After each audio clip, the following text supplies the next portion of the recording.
problemas ligados, enfim, à própria falta de investimento na tecnologia do Estado.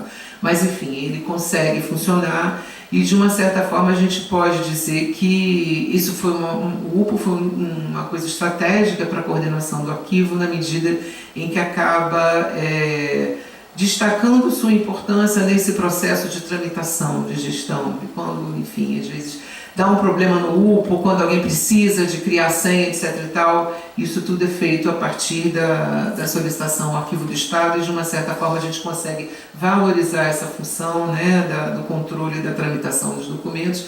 Esse sistema, apesar dos inúmeros problemas que ele tem, ele permite uma coisa que até então era muito... acabar com uma coisa que era muito comum, que é aquela história do processo que se perde no caminho, o órgão manda para uma outra secretaria, etc. e tal, e quando isso vai só na guia de encaminhamento, enfim, isso aconteceu. Hoje em dia a gente tem como visualizar toda a tramitação dos processos no âmbito do Executivo Estadual. Uma atividade que a gente fez, enfim, aí falando um pouco aí da crise, mas que, enfim, como a gente também é apaixonado e quer batalhar pela instituição, quer fazer coisas mesmo quando a gente não tem muita condição, durante o período que a gente ficou sem internet, a gente se voltou muito para, enfim, conseguimos algumas medidas paliativas, mas não era mas a gente se voltou muito para fazer trabalhos internos, assim, ou seja, se voltar para o que precisava ser feito dentro da própria instituição que independesse do funcionamento da internet. Uma delas foi uma avaliação de seleção de uma massa documental acumulada, que vinha desde a criação do Arquivo do Estado, isso nunca tinha sido feito, essa é uma perna. A outra foi a alimentação da nossa base de dados, que eu vou falar mais adiante. Então, em 2016, ao longo desse ano, foi feita essa avaliação, os fundos principais, né, que participaram disso, além de alguns outros menores, foi o fundo do PROCON, o Fundo de Despoluição da Baía da Guanabara e o Departamento de Administração da Secretaria de Justiça. Esse material era constituído de 40 metros lineares e, após a avaliação, foram mantidos apenas cerca de 7 metros em fase intermediária e 4 metros foram recolhidos ao Departamento de Gestão de Acervo para a guarda permanente. 29 metros lineares foram eliminados. A gente conseguiu, com esse trabalho, eliminar 12 toneladas de documentos, o que para nossas instalações físicas, para a área de depósito que a gente tem, foi muito importante para liberar espaço nos nossos depósitos. Toda essa eliminação foi feita de acordo com a legislação existente. O material foi triturado, foi recolhido por uma cooperativa de catadores de papel lá da Vila do João, que depois processou todo esse material, enfim, com vistas à reciclagem do papel. Agora eu vou passar para o Departamento de Gestão de Acervo. Essa é uma foto do nosso depósito, de um dos nossos depósitos. O Departamento de Gestão de Acervo, ele também está subdividido em duas divisões. Uma é a divisão de conservação e a outra divisão de processamento técnico. No âmbito da divisão de conservação, a gente tem 2 laboratórios, um laboratório de conservação mais voltado para as ações de conservação preventiva, de restauro, acondicionamento, controle e monitoramento dos espaços, monitoramento ambiental, e também presta assessoria técnica para outros órgãos do Estado, enfim, né? Isso é uma das funções do arquivo como um todo. E o Laboratório de Preservação Digital, que é responsável pela digitalização dos documentos, tanto visando para sua preservação quanto o acesso, né, à informação. Eu acho que faltou, não está aí. São as fotos do Laboratório de Conservação, não sei o que que... Não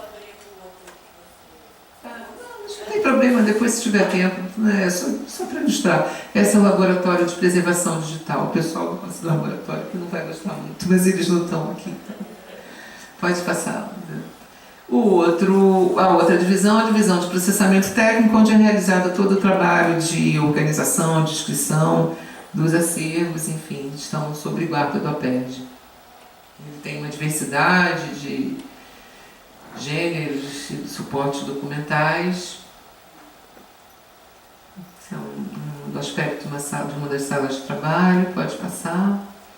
E eu vou passar aqui rapidamente alguns exemplos de documentos do acervo. Esse é um mapa da província do Rio de Janeiro, do Fundo de Presidência da Província, em 1887. Esse faz parte do acervo das polícias políticas do Rio de Janeiro, enfim, as fichas do Carlos Marighella, em dois momentos diferentes.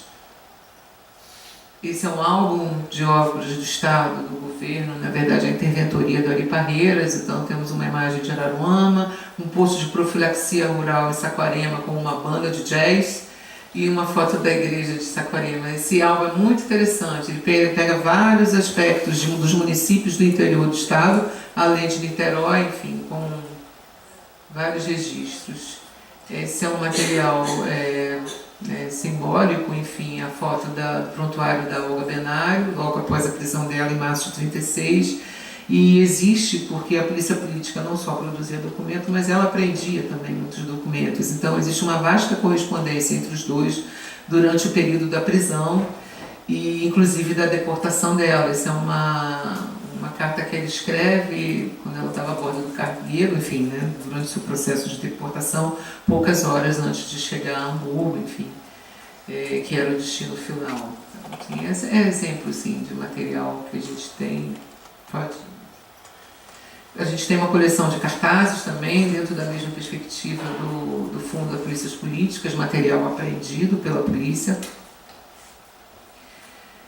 Agora eu vou falar um pouco dos projetos, né, já que a ideia é falar um pouco também do que está sendo trabalhado. Enfim, esse é um projeto que está em andamento, Migrantes no Estado do Rio de Janeiro, e que está sendo levantado nos diversos fundos que existem no arquivo, materiais relacionados a dados de migrantes, né, que entraram e circularam pelo Estado. A base é composta, acabei nem colocando aqui, mas enfim, por uma série de dados como nome, filiação, naturalidade, nacionalidade, etc. e tal, enfim, é exemplo mesmo. O outro acervo é um fundo da Presidência do Estado do Rio de Janeiro, que é um fundo, quando a gente chegou lá, ele vinha de 1889 a quase 1960, e com essa denominação de Presidência do Estado do Rio de Janeiro. A gente está trabalhando agora para fazer uma identificação melhor dos fundos, enfim, porque era uma massa documental um pouco bastante desorganizada, e a gente, como metodologia e estratégia de abordagem, até porque a equipe é pequena, a gente está fazendo nesse momento agora o período da República Velha, de 1889 a 1930, para esse trabalho, enfim, como para todos os demais de tratamento técnico, é feito todo um trabalho, né? Nós não temos um mapa, mas a gente tenta pelo menos aprender alguma coisa com os colegas. Então é feita toda uma pesquisa na coleção de leis de Estado, nos relatórios e na própria história política, para a constituição da história administrativa do órgão naquele período, enfim, para ajudar mesmo até mesmo na definição do quadro de arranjo. Para esse período foram elaborados 23 organogramas, e até então a gente tem essas séries, enfim, definidas do quadro de arranjo. Esse material está sendo tratado e está sendo alimentado na base de dados APERJ, que é uma base de dados que funciona de acordo com o formato do ICAPO, do Atom agora. Esse é um trabalho que vem sendo feito há uns 2 anos, na verdade há 3 anos, que é enfim, e aí é um pouco uma linha que a gente tem também, né, nem de captação, porque na verdade essa documentação foi doada a Gabriela Leite, que procurou a gente, enfim, preocupada com o seu acervo. Para quem não conhece a Gabriela Leite, ela foi uma figura pioneira no trabalho de movimento pela defesa das prostitutas, enfim, nos seus direitos civis e sociais.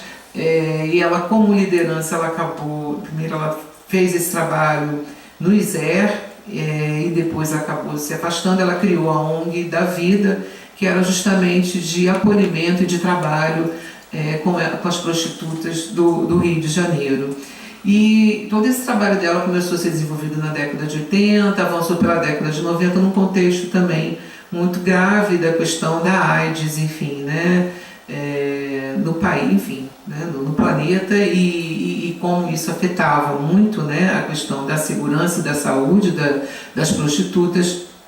Ela começou um trabalho que extrapolou essa atividade, enfim, né, de liderança, apenas dos direitos, e ela foi uma figura que trabalhou muito com relação a essa questão da saúde, né? Então ela acabou sendo incorporada por diversas instituições, enfim, ligadas à área de saúde pública, participou de congressos internacionais, e aí a atuação dela extrapolou muito, enfim, né? E em função disso, ela acabou constituindo um arquivo se confunde, o arquivo pessoal da Gabriela com o arquivo da ONG da Vida.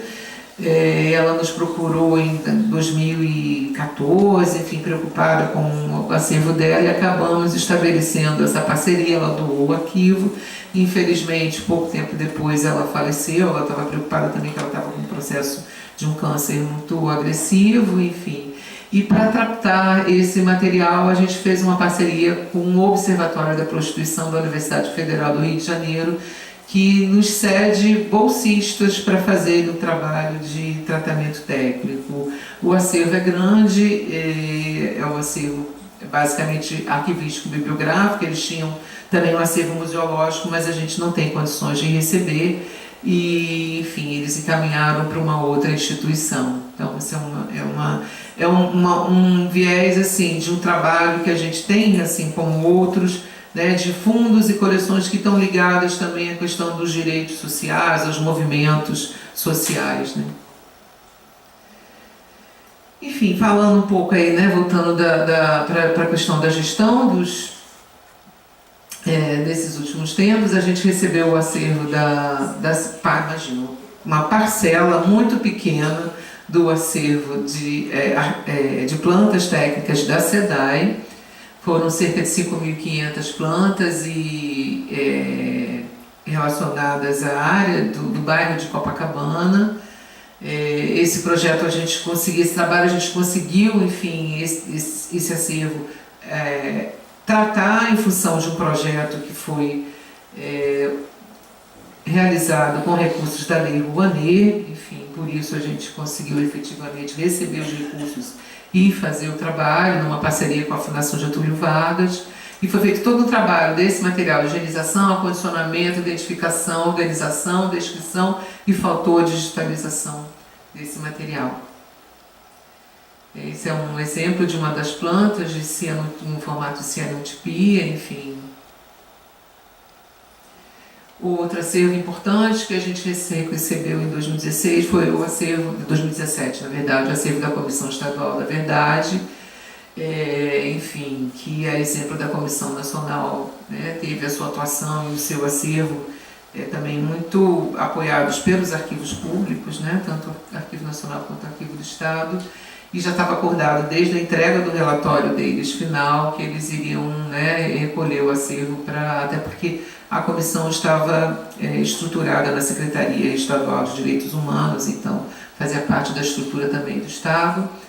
E esse está sendo um grande desafio para a gente no momento, porque a gente tem tido muita demanda em cima desse acervo, que ainda não está tratado. A gente tem tentado minimamente organizar para conseguir fazer um instrumento preliminar ou básico de acesso, mas o grande desafio para a gente é que é o primeiro acervo com quase 90% dos seus documentos em formato digital.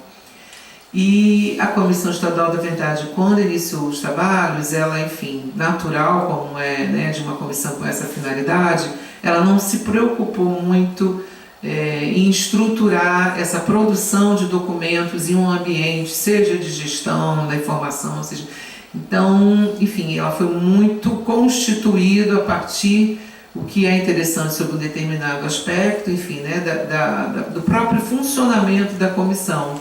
Mas, sob o ponto de vista da recuperação da informação, é uma coisa delicada, porque até mesmo nessas situações, né, uma coisa é você ter um pesquisador que quer olhar ainda uma massa documental que não está organizada, mas que está condicionada em caixas, enfim. Você vai passando paulatinamente as caixas, ele vai abrindo uma por uma e vai pesquisando. O acervo digital é mais complicado de você fazer isso, né?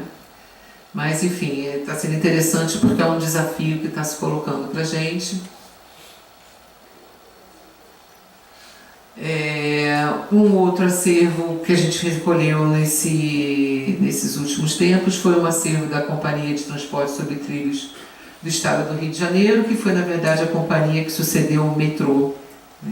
É uma empresa em liquidação, enfim, tem um vasto acervo documental, mas o arquivo fotográfico dele estava bem constituído, até porque tem uma figura importante que é esse fotógrafo Adelino Portino de Vasconcelos, que está vivo até hoje e que foi responsável pela grande produção e organização desse acervo. É um acervo que tem milhares e milhares de registros, a gente não tem ainda como mensurar, que abrange esse período de 76 a 95, referente à construção da linha 1 do metrô, e esse acervo vai pegar uma série de questões, enfim, né, de aspectos desse trabalho, tanto de obras, né, intervenções urbanísticas, a própria constituição e funcionamento da companhia e outros aspectos, como, enfim, eu destaquei alguns aqui só trouxe como exemplo para passar para vocês, como, por exemplo, as remoções para a construção do metrô, na demolição da zona do Mangue, operação denominada Ponta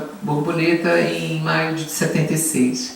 Enfim, que de alguma forma dialoga com o acervo da polícia política, com o acervo da ONG da vida, enfim, Enfim, aí aparece, tem esses registros, pode passar.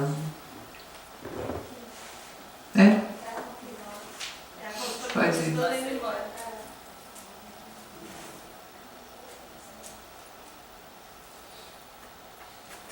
É interessante porque isso pega, né, os aspectos, enfim, que em princípio você não pensa em encontrar, quer dizer, tem muito mais imagens nisso, aspectos, enfim, relacionados à história social mesmo, né, é difícil de você pensar em princípio que encontra isso em acervos oficiais.